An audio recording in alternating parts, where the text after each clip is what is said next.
প্রচণ্ড গরমের দুপুরে পান্তা ভাত নিত্যদিনের সঙ্গী হয়ে উঠেছে। এর আগে আমি আপনাদের পান্তা ভাত বা পাখালা ভাতের রেসিপি শেয়ার করেছি। পান্তা ভাত কী করে আরও পুষ্টিকর এবং সুস্বাদু হয় তার রেসিপি আজকে শেয়ার করব। নমস্কার, আমি শ্রীপর্ণা। অমৃতকুম্ভ চ্যানেলে আপনাদের সবাইকে স্বাগত জানিয়ে আজকের রেসিপি শুরু করছি। আজকের রেসিপি দই পাখালা বা দহি পাখালা। উড়িষ্যার লোকেদের মধ্যে এটা ভীষণভাবে প্রচলিত।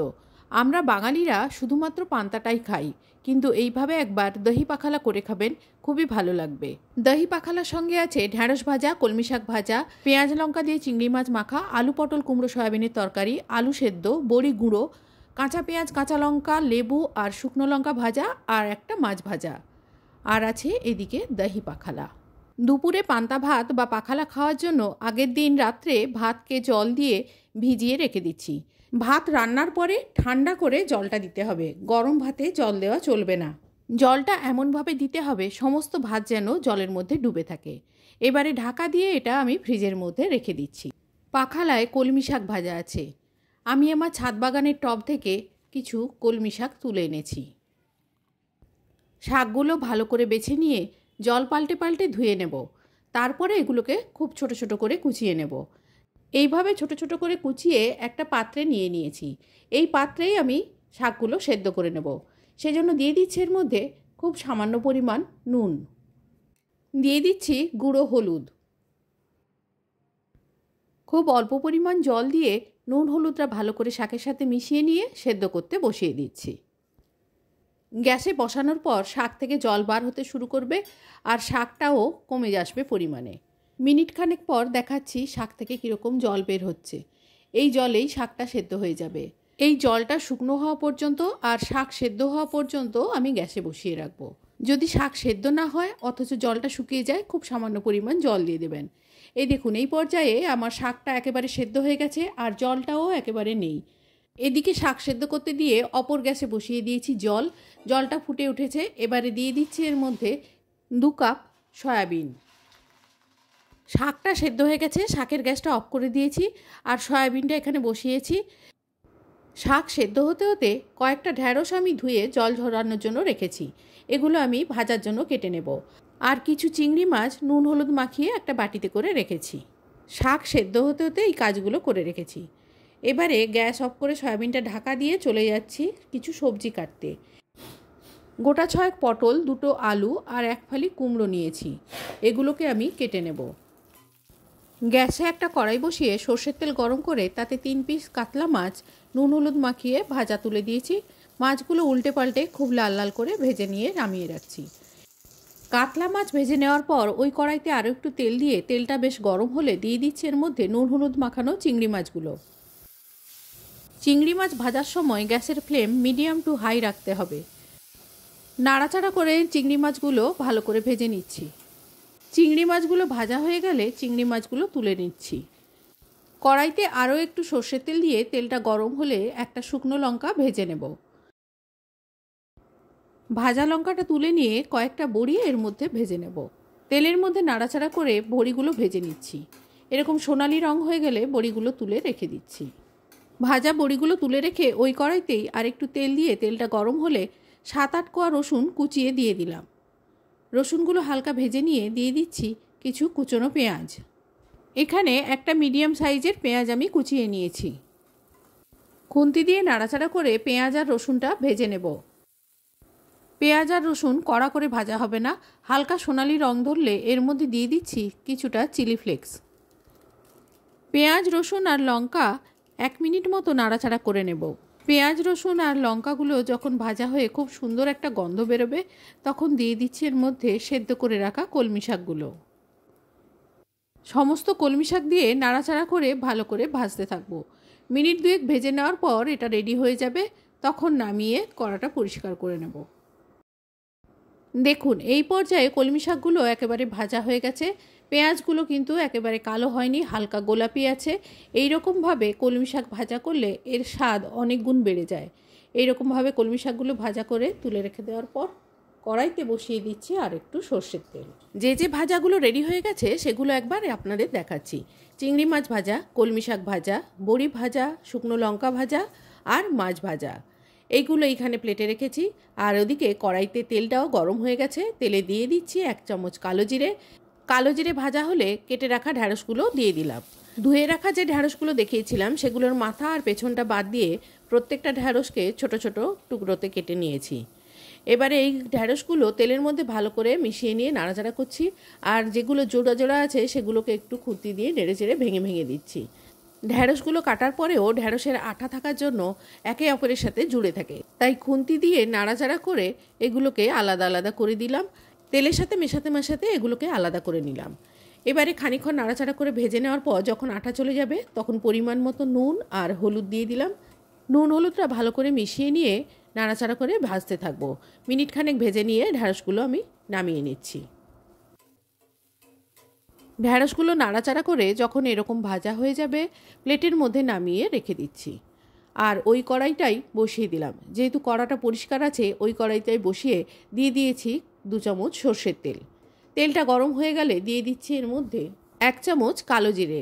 জিরেটা ভাজা হয়ে গেলে দিয়ে দিচ্ছি এর মধ্যে আলু পটল কুমড়ো সয়াবিনের তরকারির জন্য যে পটল কেটেছিলাম সেই কেটে রাখা পটলগুলো দুদিক বাদ দিয়ে মাঝখান থেকে একটু করে ছেড়ে ছেড়ে ছাল তুলে দিয়ে এরকম করে কেটে নিয়েছি।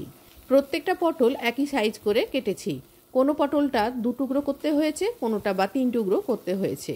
আর যে পটলের পাকা বীজ ছিল সেই পটলের মাঝখান থেকে বীজটা বাদ দিয়ে দিয়েছি। এবারে পটলগুলো তেলের মধ্যে ভালো করে নাড়াচাড়া করে ভেজে নিচ্ছি। আজকের এই তরকারিটা আমি একেবারে খুবই সহজ উপায়ে করব। আলু দুটো ছাল ছাড়িয়ে ধুয়ে এরকম ডুমো ডুমো করে কেটেছি, এগুলো পটলের সাথেই দিয়ে দিলাম। এবারে নাড়াচাড়া করে মিনিট খানেক ভেজে নেব। আলুটা একটু ভাজা হয়ে গেলে দিয়ে দিচ্ছি এর মধ্যে কেটে রাখা কুমড়ো। যে কুমড়োটা দেখিয়েছিলাম সেটা ছাল ছাড়িয়ে ধুয়ে নিয়ে এরকম ডুমো ডুমো করে কেটে নিয়েছি। এবারে সব কিছু একসঙ্গে ভাজতে থাকবো। ঢাকা দেব না, ঢাকা দিলে কুমড়ো থেকে জল বেরিয়ে যাবে, তাই ঢাকা না দিয়ে নাড়াচাড়া করে ভাজতে থাকবো।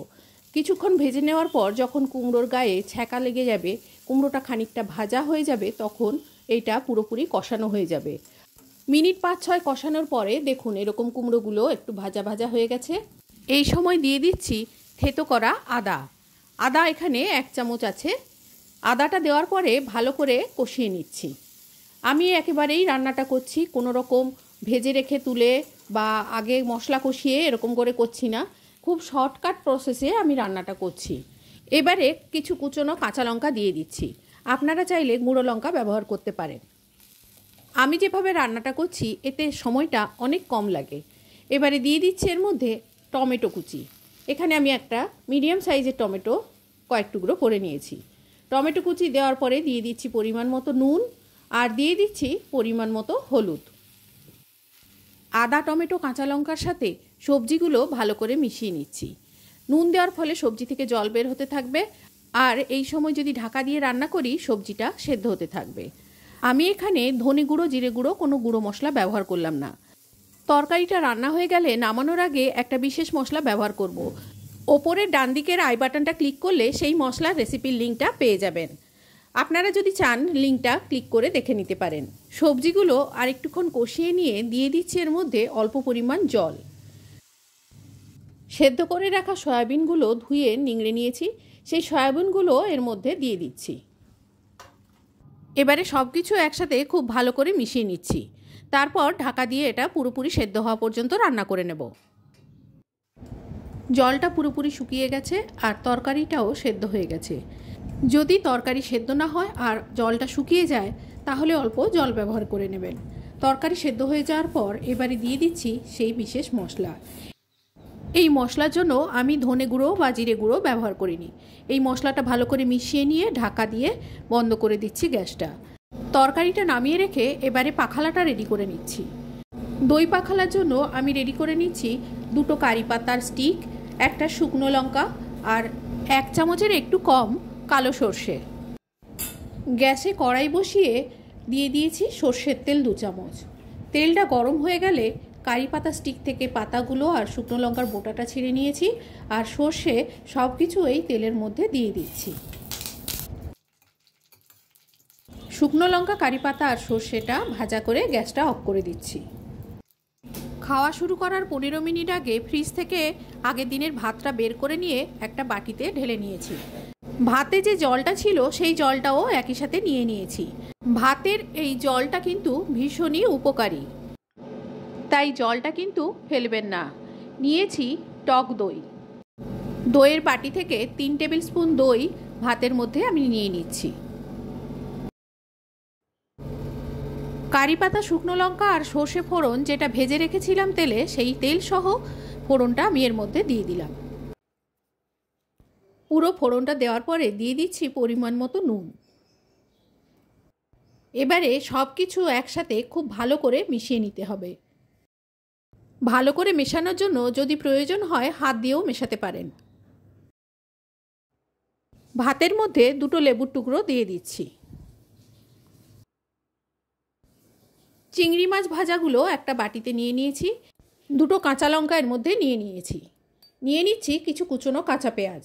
এবারে সব কিছু একসাথে খুব ভালো করে মেখে নিতে হবে। খুব ভালো করে যাতে মিশে যায় সেই জন্য আমি হামানদিস্তার নোড়াটা ব্যবহার করছি। 1 চিমটি মতো নুন দিয়ে এটা ভালো করে মেখে নিলাম। তৈরি হয়ে গেল মাছমোলা। পাখালার সাথে খাওয়ার জন্য কাঁচা পেঁয়াজ, কাঁচা লঙ্কা, লেবু, শুকনো লঙ্কা ভাজা, মাছ ভাজা, কলমি শাক ভাজা, ঢ্যাঁড়স ভাজা, চিংড়ি মাছ মোলা, আলু পটল কুমড়ো সয়াবিনের তরকারি, আলু সেদ্ধ মাখা আর বড়িগুলোকে গুঁড়ো করে নিয়েছি। বড়িগুলোও চিংড়ি মাছ যেরকম মেখেছি ওরকম পেঁয়াজ লঙ্কা দিয়ে মেখে খেতে পারেন। আর এদিকে আছে দই পান্তা বা দই পাখালা বা দহি পাখালা। উড়িষ্যায় এটাকে দহি পাখালো বলে। শুধু পান্তা ভাত না খেয়ে একবার এরকমভাবে দই পান্তা খেয়ে দেখবেন, খেতে অপূর্ব লাগবে। আর এটা পেট, শরীর আর মন সব কিছু ঠান্ডা করে দেবে। এই প্রচণ্ড গরমে এই পান্তা বানিয়ে খান আর শরীর ঠান্ডা রাখুন। ফিরে আসবো অন্য কোনো দিন অন্য কোনো রেসিপি নিয়ে। ততদিন সবাই ভালো থাকবেন, সুস্থ থাকবেন, আনন্দে কাটাবেন। ধন্যবাদ।